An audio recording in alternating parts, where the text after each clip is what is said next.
Alright, so we're finally starting the walls on my ICF house. We're just going to get this whole first course set with shims and then foam it in with the Great Stuff expanding foam. And then after that, it'll be much easier to set all the other courses once the first course is really level.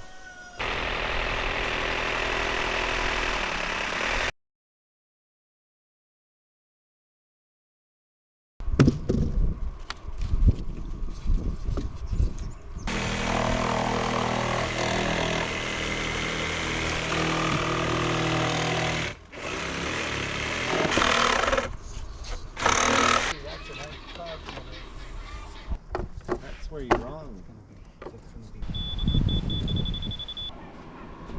We just put these scabs here, and that way you just put it against the scab and it lines it up this way and this way. And then to get our level, you just kind of ride it on that up and down until it gets to the point where you need it. And then you just put a screw in it, and then it's a done deal. So I forgot to accommodate for the 1/2 inch on top because I measured 16 inches, but this is actually 16.5 because they're not interlocking on the bottom. That's why we have more of a gap here than I wanted to have. So we'll just take these 3-foot boards here, just attach them on the bottom, attach them on the top, and it does the same thing.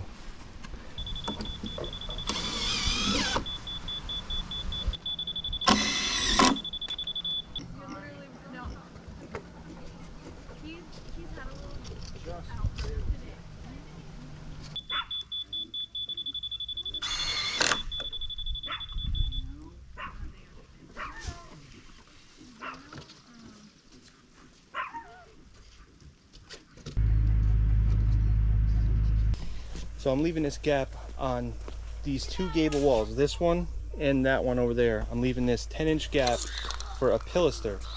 What that is it makes the concrete thicker right there. So instead of 6 inches of concrete, I'm gonna have 8 inches of concrete right here.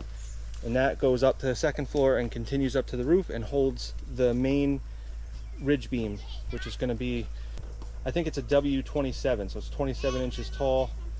And I don't remember the weight per linear foot, but we'll get into that later. What's nice about this is it also doubles as a splice point, because you also need a splice point in each wall, somewhere where you can cut it. Now everything interlocks from there over the corner, and from there over the corner. Like this splice point right here, it's the same thing, except it's already here. So this whole wall will continue up with that gap in between. That's 150 pieces of number 4. I think that's 1 ton. It's 1/2 inch rebar, 150 pieces.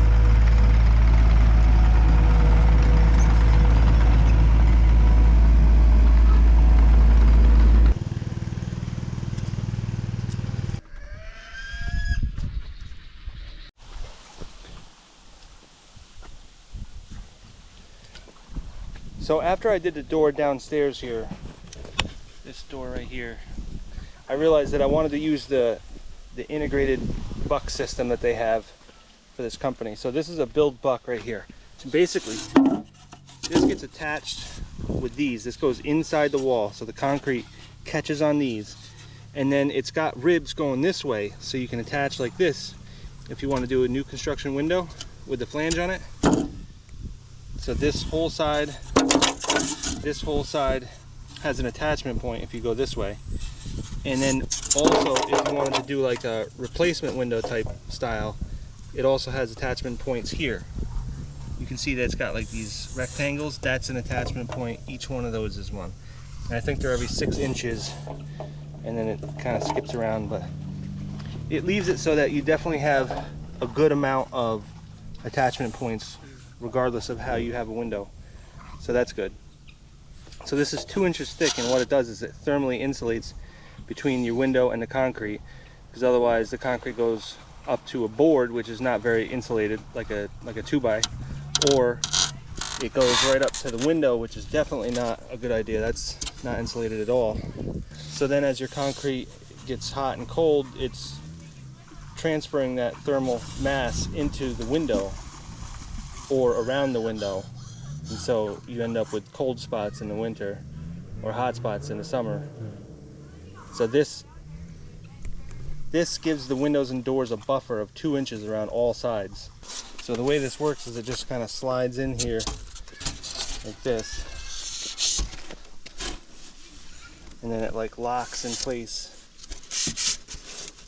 So you take a board and run it from there to there, and it holds this in place just like a regular 2x would be held in place. And then that way when you're pouring the concrete, it doesn't push out like that, because that's where all the force is going to be going, especially on the bottom. And these interlock together, so the next one is like a puzzle piece. It just goes right in here. So in this case, I'm going to be putting a 6-foot French door here. So I need to put another piece going right to there, and then I put the build buck, and then I skip this whole spot, and then put another one in there, put another build buck there, and then continue on.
guess let's.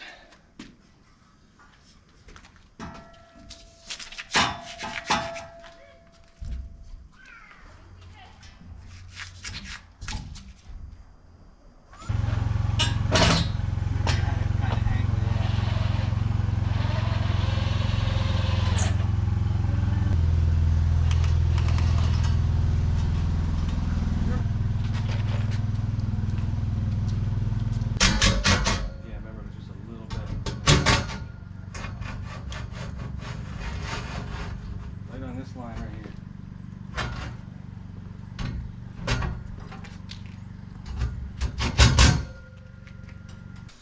This is a short wall. We only need one right in the middle. There's styrofoam tornadoes going on here. I don't know why you're fishing while you're at work, boy.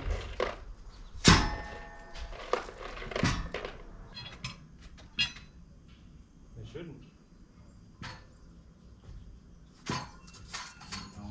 Third rib. Ow, ow, ow.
Okay, so now we have all these braces up.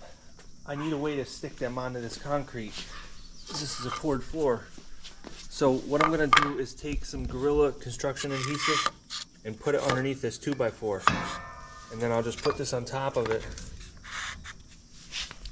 And if I do that right in the middle, I have adjustment if I need to adjust this in or out, plus the adjustment that's already on the bracket.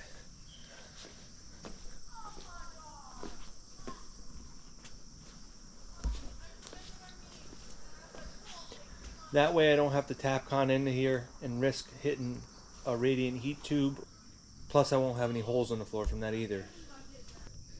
And if I do this all tonight, then by tomorrow we can put planks up and we can walk on them.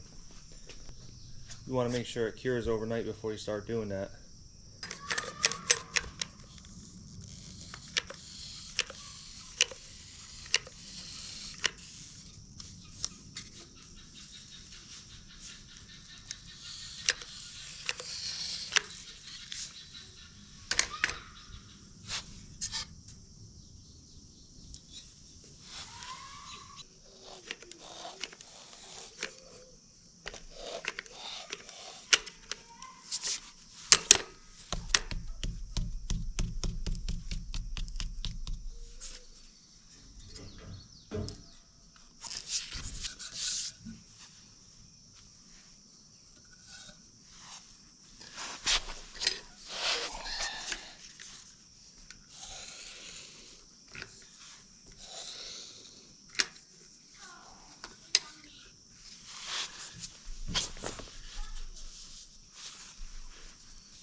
So we got all the bracing up and all the planks. So now we can put the last course up there. And that's going to be where all the work is. A lot of it's due to the fact that you got to put a lot of steel over every opening.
Okay, so the way I designed this house from the beginning, I wanted everything to have a 3-foot opening except for the French doors over there, and upstairs I have some picture windows, and then on the gable all the way up top there's some trapezoid windows.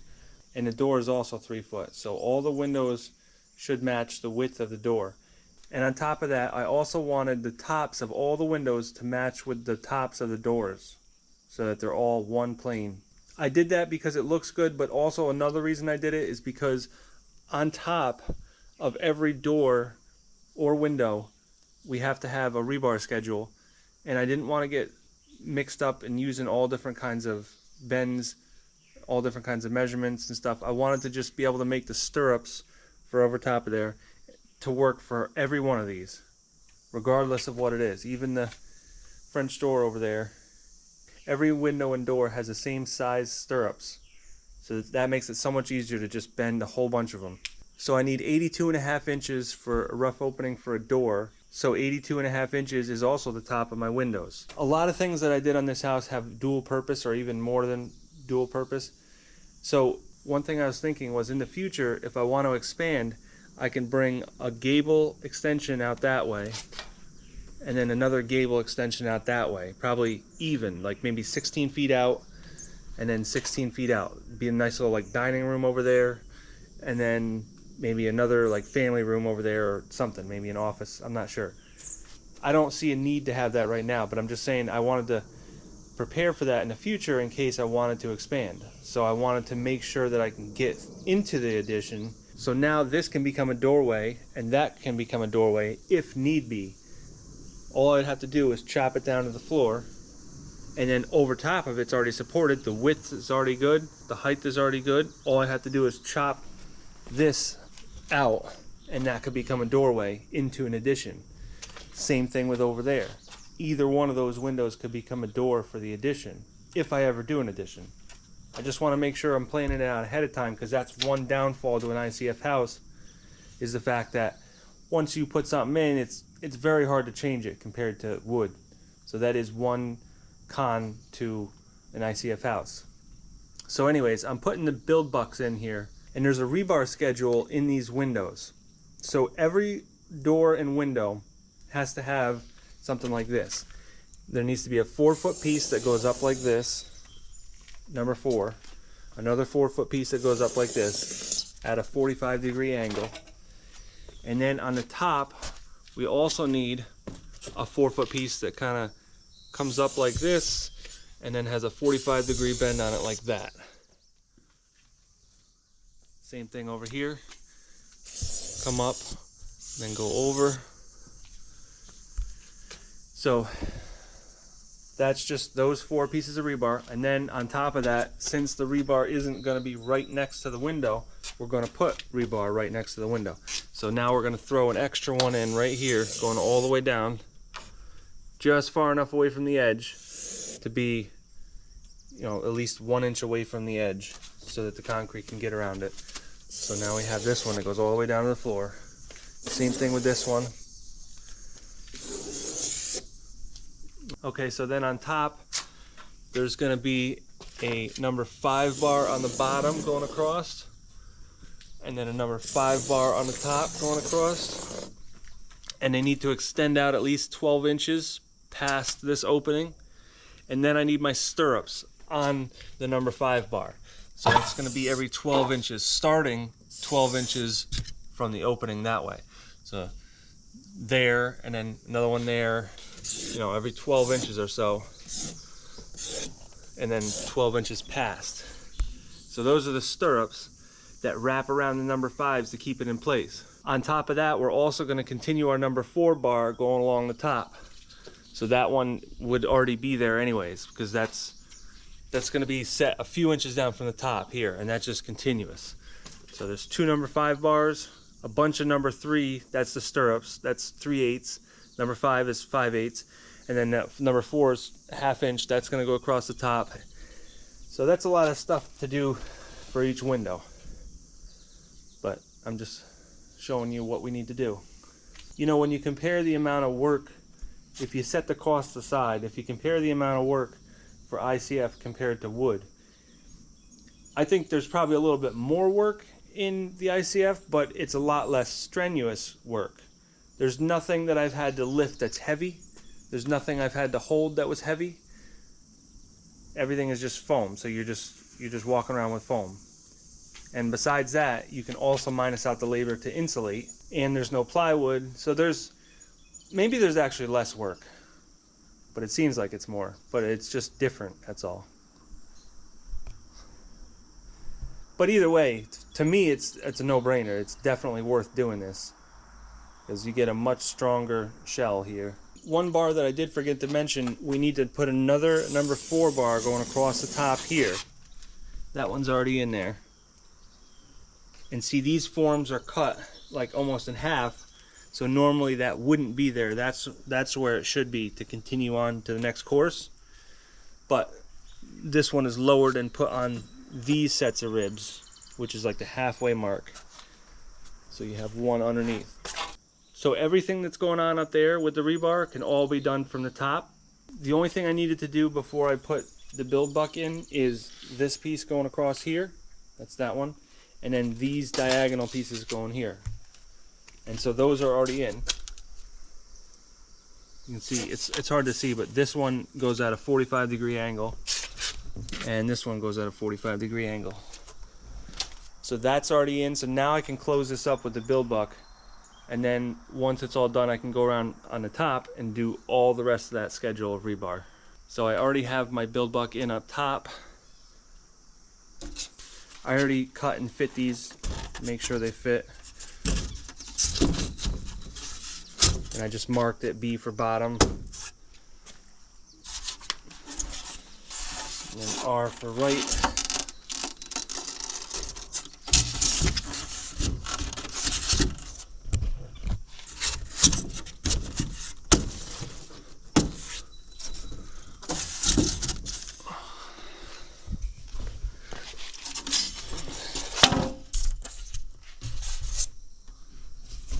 I really like how these friction fit so that you can put them in there and then kind of adjust, and then it just stays where you need it to stay, and then you can foam around to lock it in, because you want to make sure that this plane is good, which means basically you just square it with this piece. Basically you can just do that, make sure that it's square, make sure that that's square. If not, you just adjust it a little bit. And then you just make sure you got your numbers right, which in this case, this is a 36-inch wide opening, that's the rough opening, and 38 inches tall, that's also the rough opening. So when you're cutting out the ICFs, you have to accommodate for the 2 inches up top and the bottom. So if you need a 38-inch opening, now you need a 42-inch cut on the ICFs. So that's what I got to do with every window. This window here, you can see I drew out the stairs.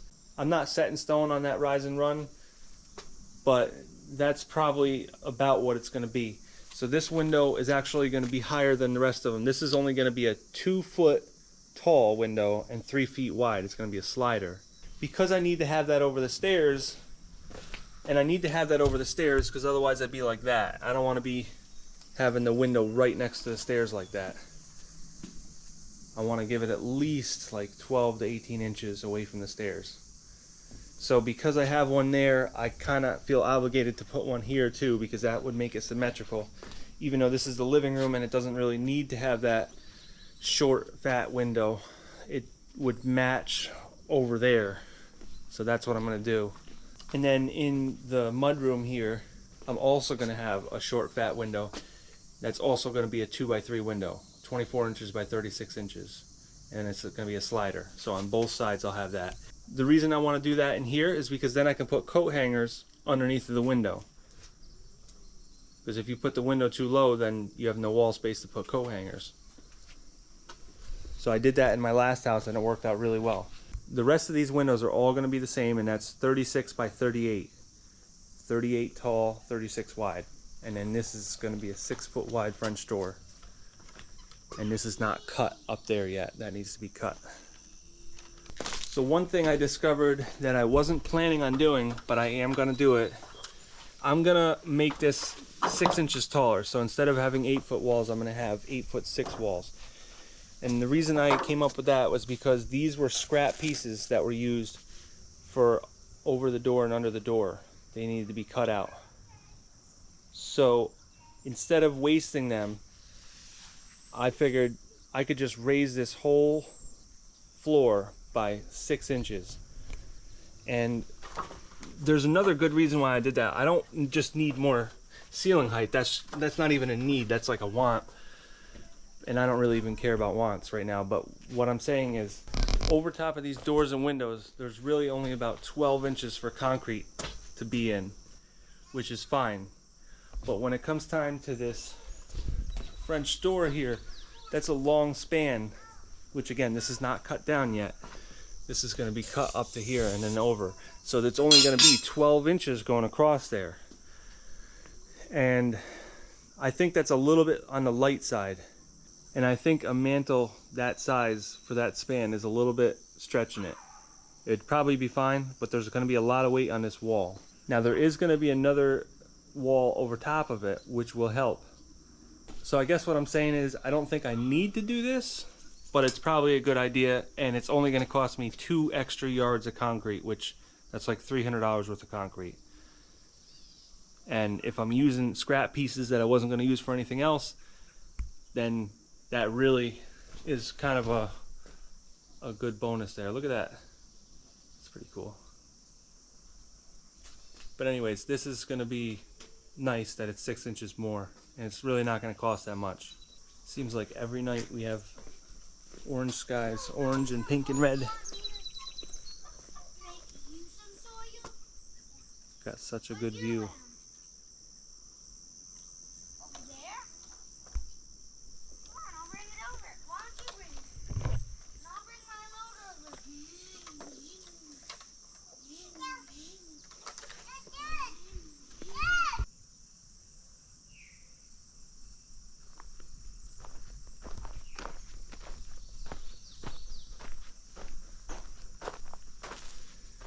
I don't really know if I went over the plan for this. Basically, to get my 8 inches thick, I'm just going to put 1.5 inch foam on each side of this so that it expands this 1 inch this way and 1 inch this way. That's why I had to cut all these, and then I'll replace it with 1.5 inch foam instead of 2.5 inches. And then that way I'm still 3 inches thick of foam on the inside and outside, which I was thinking of doing it all on one side, like just putting it on the outside or putting it on the inside. But on the inside, I need room for wires to pass through there. And then on the outside, I don't want just bare concrete. I kind of want it to be insulated. Otherwise, it'll expand and contract quicker than everything else around it because it doesn't have any insulation. So it's going to get colder quicker and then hotter quicker. And so it might cause a crack there. So I want that to be insulated, at least some. And the nice thing about this is if I use polyiso, it's got a much better R value per inch than this XPS here. So even though I'm downsizing the insulation, I almost have as much anyways.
That's kind of the dustless way to do it. It takes a little bit longer, but it's a lot less messy. I have a video where I did a bunch of work with this hot knife for all different types of things inside, but that video is going to be a few months away. But we'll get more into detail about this later. This is very useful for the inside too.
So I need to put some beam pockets in here so that I can set my second floor joist.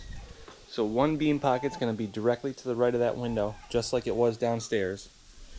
And then the other beam is going to be right there from that corner to that corner.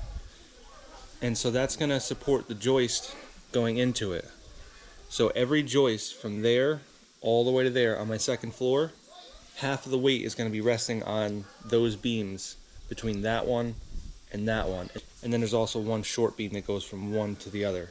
So the only thing I need to worry about right now is putting in the beam pockets, which there's going to be one right there, and one right there.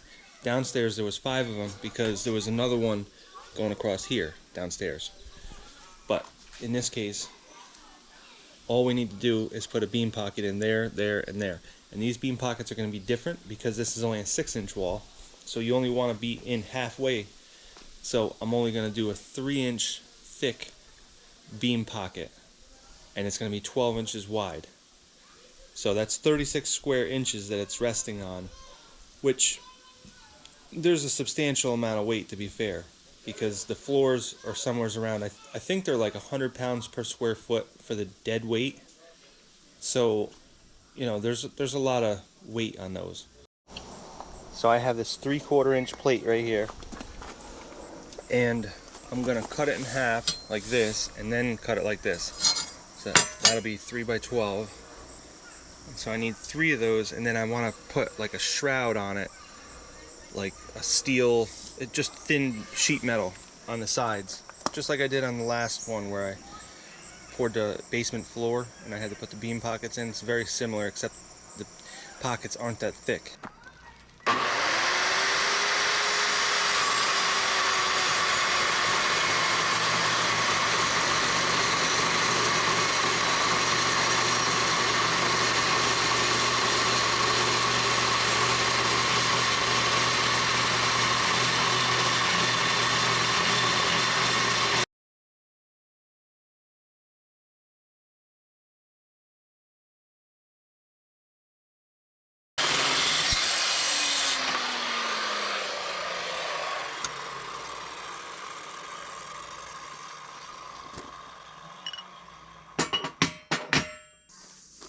Look at that, that's 3/4 inch thick, and it's not even hot. It's barely warm. Cut through it like butter.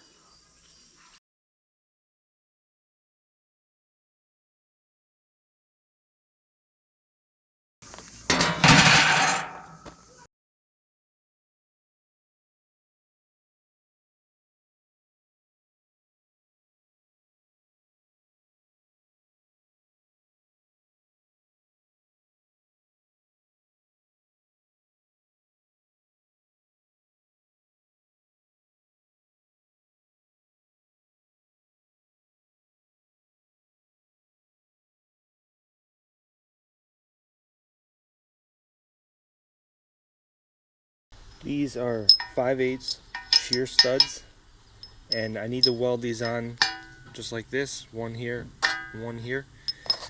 This is the bottom of that little bracket that I made to hold in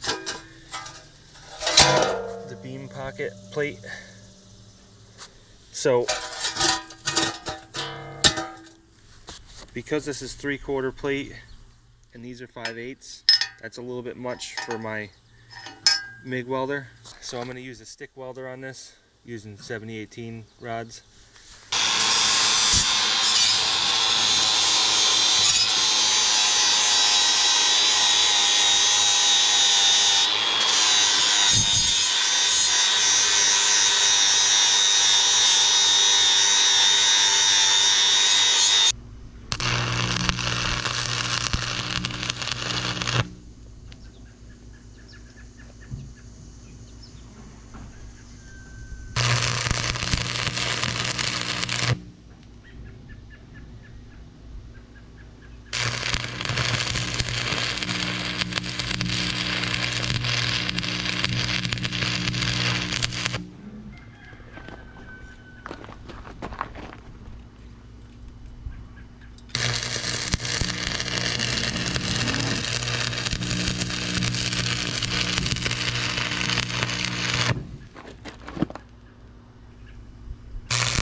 So because I put these horizontal number 4s in here ahead of time, which is normal, that's what you're supposed to do, it's a little bit tricky to get these in there.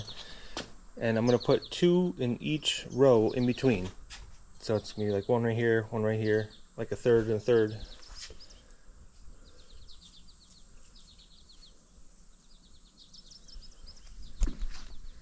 So what we have to do is start at the top. So there's going to be 4 vertical number 4s in that area right there.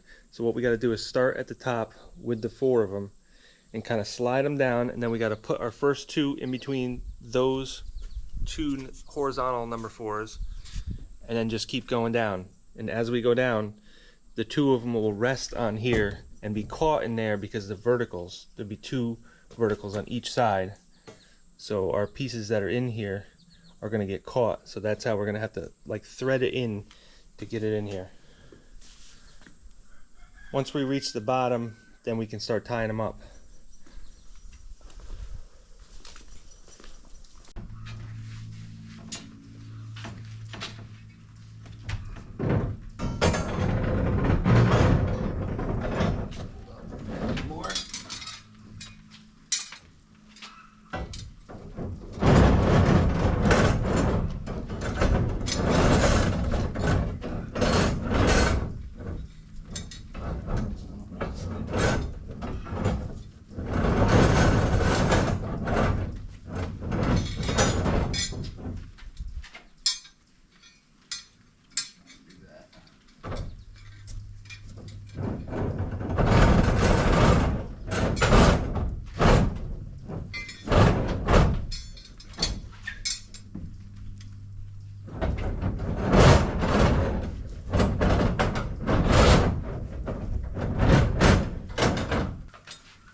That's fine. That's all I need.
1, 2, 3, 4, 5, 6, 7, 8. Okay.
My plan for this pilaster all along was to have 1.5 inches of insulation on the inside and 1.5 inches on the outside.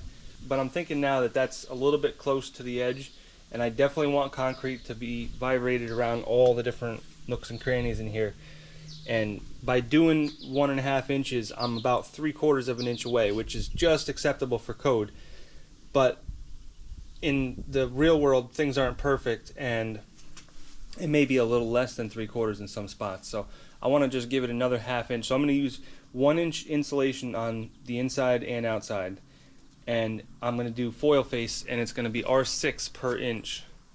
So altogether I have R12, which is not bad for something like this. If this was a framed wall, you just have solid 2x in there, and that would be like an R2. So this is definitely a lot better than that.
Alright, first truck is down. Got another 11 yards to put in. Just vibrating all the windows.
So today is the day after the pour.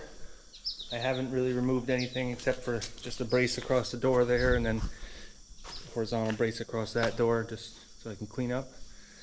Everything else just stays in place for a little while, especially the window openings, because up top is going to have a lot of dead weight if I let it go now. So I'm going to wait on that.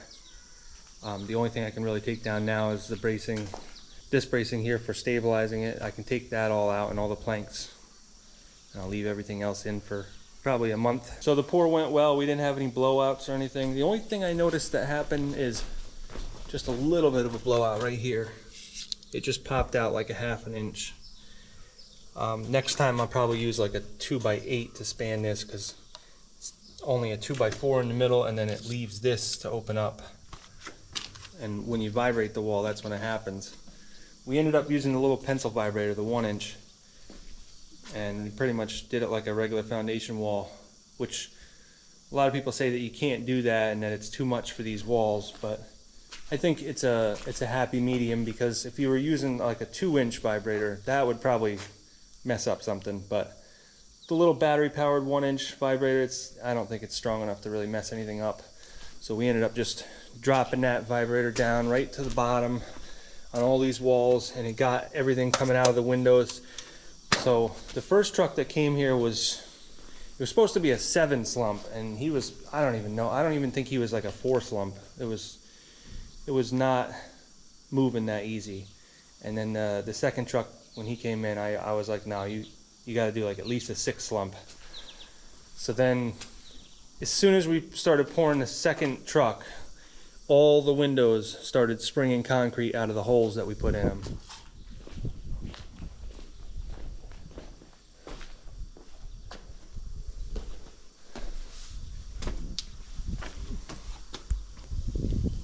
I just drilled an 1 3/4 inch hole saw twice in each window.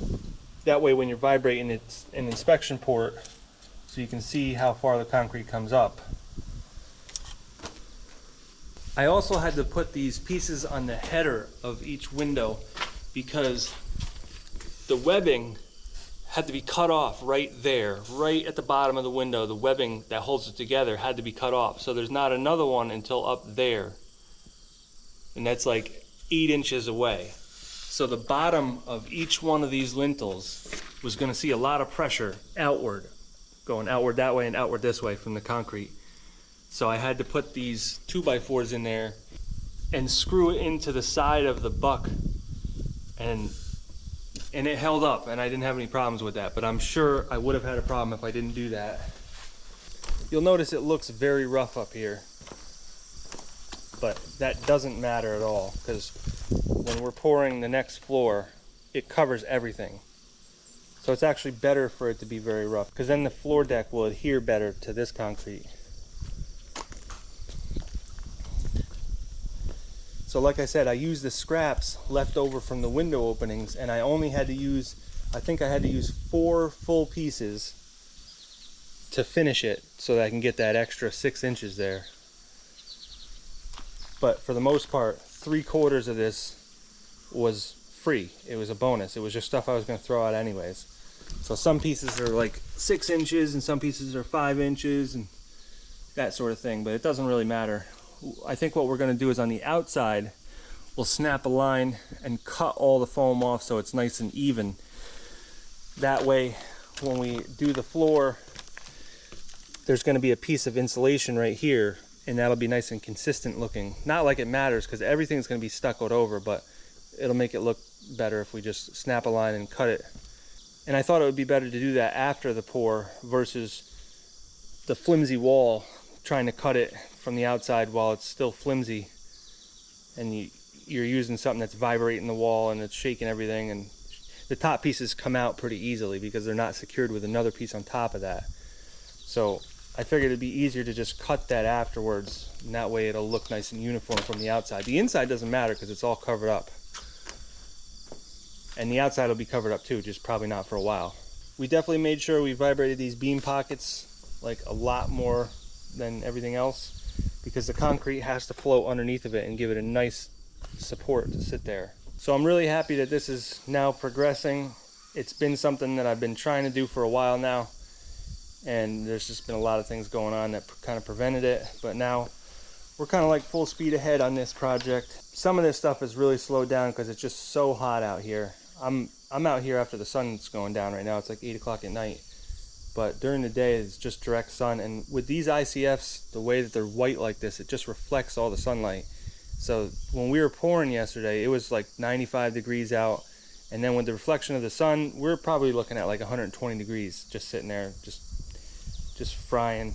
So I did make some mess because we were just trying to move along as fast as possible. So I'm definitely made more of a mess than I wanted to, but it'll all clean up. We made sure we got the stuff off the floor that was going to stick to the floor. Definitely could have got it less sloppy, but one thing that didn't help either is the fact that it's a 6-inch wall, so there's less space for that tube to go in from the pump truck, which they said that was a 5 to 3 reducer, but the piece that I was holding was not 3 inches. It was probably all of 5 or 6 inches. And so the thing was like oval shaped. So going this way it was fine, but then when you got over to here, it was like it was still shaped like this trying to go down, which it would have been nice if it like swiveled, so when you're turning the corner then it could stay thin like this, then you wouldn't get so much all over the place. But that's not how it works, and it worked out fine. We just got some more cleanup to do. Right, Noah? Yeah?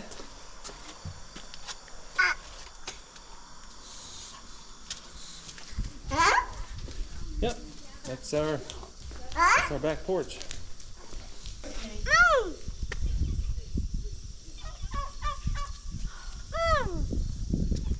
We actually had a freak rainstorm last night, and the whole pond turned green from it. Right now it's about a foot low, but we've been really dry. We haven't had any rain. Every time it rains, it evaporates within a half an hour from when it rains, and the ground's not even wet anymore. That's how dry it is around here. So we're having to water this grass and the garden and stuff. But I can't believe how green that rain made that pond just overnight like that. This little patio back here, I'm gonna have to put some railings up, either temporary for now just for the kids, or maybe I'll just go ahead and build the ones that I'm gonna build. They're gonna be steel. I guess for now I can just block off this area here, and then the kids can't come out here. That way they can come in here, because I worry about that with them, so I don't let them in here for that reason. But it'd be nice to let them know how things are built, so I do want to get that taken care of pretty soon. That way they can come in here and kind of see their house being built. I think all kids should get to experience that. Caden is fine, I'm not worried about him, but Noah, I don't trust him near that edge over there. He's just a little daredevil. So we're gonna set up to pour the next floor just like we did from the basement to the first floor. Put some shoring in, and there's a few things that I'm gonna modify this time, just because we're shoring over top of another floor that's not shored. So I'll show you guys the details on that when it comes up. But right now I need to get some steel I-beams and get prepared for that part of the job. So we'll get this all torn down and cleaned up more, and we'll start on the walls. So I'll see you guys on that.